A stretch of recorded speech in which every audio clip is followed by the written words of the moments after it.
Wow, நாம் எதிர்பார்த்த அந்த வேட்டையன் நம்ம முன்னாடியே நம்ம சேனலில் சொல்லிட்டோம். வேட்டையன் படத்திற்கு U/A சர்டிஃபிகேட் கிடைச்சிருக்கு அப்படின்னு சொல்லிட்டு இது அதிகாரப்பூர்வமாக கிடைத்த சர்டிஃபிகேட்டை நீங்கள் பார்த்துட்டு இருக்கீங்க. U/Aங்க வேட்டையனுக்கு குடும்பங்களுடன் பார்க்கலாம். நீங்கள் கொஞ்சம் வன்முறை காட்சிகளும் இருக்கும், அதனால தான் ஏவும் வந்திருக்கு.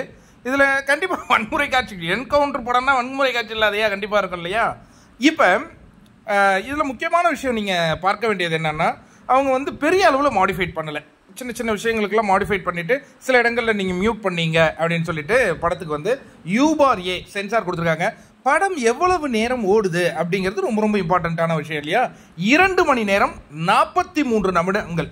படத்தினுடைய ரன் டைம் எவ்வளோனா 2 மணி நேரம் 43 நிமிடங்கள்ங்க. நல்ல ஒரு டைம் தான். இல்லை லென்த்தாக இருக்கிற மாதிரி ஃபீல் பண்ணுறீங்களா, இல்லை ஷார்ட்டாக முடிகிற மாதிரி ஃபீல் பண்ணுறீங்களா? அதாவது ஜென்ரலாக ஒரு சினிமானா 2.5 மணி நேரங்கிறது பர்ஃபெக்ட்.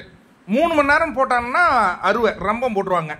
அதுக்கு எக்ஸாம்பிள் நீங்கள் வந்து இந்தியன் 2 சொல்லலாம், கோட் படம், அதுக்கப்புறம் இப்போ வந்துருக்குது மெய்யா, இதெல்லாம் 2.5 மணி நேரத்தில் எடுக்கலாங்க. இது இங்கே 3 மணி நேரம். இது கரெக்டாக இருக்குது. 2 மணி நேரம் 43 நிமிடங்கள்னு இருக்குது. பார்ப்போம். டைம் கிடச்சிச்சு, சர்டிஃபிகேட்டும் வந்துச்சு. படத்தினுடைய ட்ரெய்லரும் வருகிற 2ஆம் தேதி ரிலீஸ் ஆக போகுது. இப்போ ட்ரெய்லர் கட் பண்ணுறாங்க பார்த்தீங்களா, ஃப்ரெஷ்ஷாக கட் பண்ணுவாங்க, சூப்பராக இருக்கும்.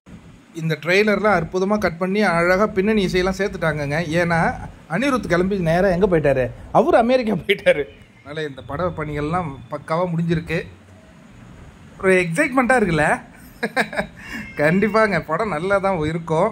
ஆனால் இது அப்படி மக்கள்கிட்ட போய் அது சேரணும். இன்னொன்று நான் என்னுடைய சந்தேகம் நீங்கள் சொல்கிறேங்க, சூப்பர் ஸ்டாருடைய பேரை இன்னும் அவங்க அறிவிக்காதே வச்சுருக்காங்க. ஜெய்பீமில் வந்து அந்த சந்துரு அவருடைய உண்மை கதை தான் அப்படின்னு சொன்னாங்க.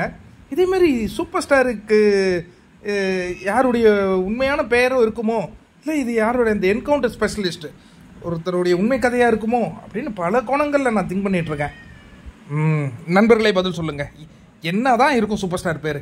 எப்படிங்க நம்மளால் ரிவீல் பண்ணவே முடியாது இருந்தது? முத்துவேல் பாண்டியன்லாம் அவங்களே சொன்னாங்க, இது சொல்லவே மாட்டாங்களே.